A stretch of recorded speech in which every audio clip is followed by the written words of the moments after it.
विश्वरत्न doctor Babasaheb Ambedkar यांनी 2 वर्ष 11 महिने 18 दिवस अहोरात्र कष्ट करून भारत मातेच्या डोईवर एक साथ चढविला। तो साथ म्हणजे कोट्यावधी भारतीयांचं भविष्य घडवणारा संविधान। 26 नोव्हेंबर 1949 मध्ये जगातील एकमेव विस्तृत लोकशाहीला संसदेत मान्यता मिळाली। त्याच दिवशी खऱ्या अर्थाने भारत देश स्वतंत्र झाला। हे भारत देश स्वतंत्र करणारे डॉक्टर बाबासाहेब आंबेडकर यांना तमाम भारतीयांच्या वतीने मानाचा मुजरा।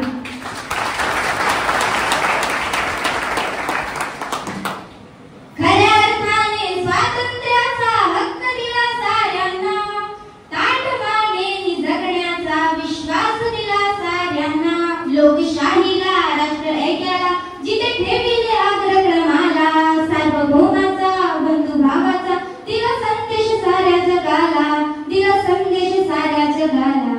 मित्रांनो, अशी कोणती गोष्ट आहे जिला आपण बघू शकतो पण हात नाही लावू शकत? हाच प्रश्न सन 1947 च्या आधी एका शाळेत एका वर्गात केला गेला।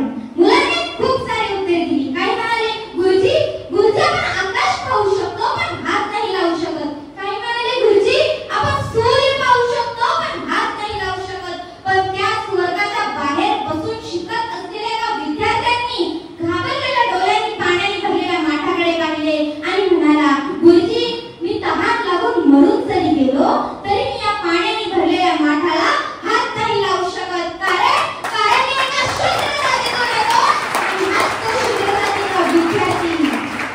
दुसरा कोणी नसून भारतीय संविधानाचे निर्माते डॉक्टर बाबासाहेब आंबेडकर होते।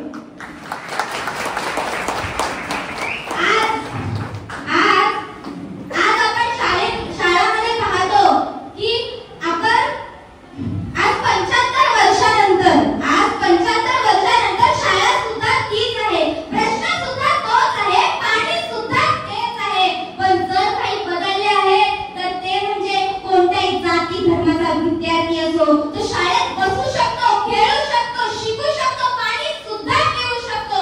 एवढंच नाही तर देशाच्या सर्वोच्च पदी बसून एक आदिवासी महिला राष्ट्रपती होऊन देशाला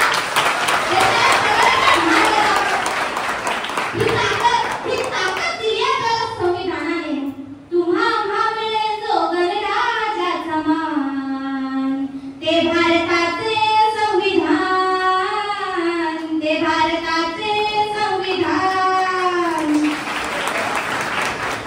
गहन करुणी मला स्मृतीचं संविधानाचा डंका पेटविला, मंथन करुणी दिव्य ज्ञानाचा हा भार जन्माला घातला, पंजाब सिंध गुजरात मराठा, हिमगंगा ते अरबी सागरा, भारत भूमी लेकरांचा, विविधतेतल्या ऐक्याचा, तुम्हा मिळे जो गणराज्याचा मान, ते भारताचे संविधान, ते भारताचे संविधान। लग्न झालं 2 भावांना एकत्र राहणं कठीण जातं, पण 28 राज्य, 7 धर्म, 7,500 जाती, 45 कोटी कुटुंब, 136 कोटी लोकसंख्या आणि हजारो संस्कृती आणि पंथांना एकत्र धरून बांधून ठेवते ती एकच गोष्ट आहे,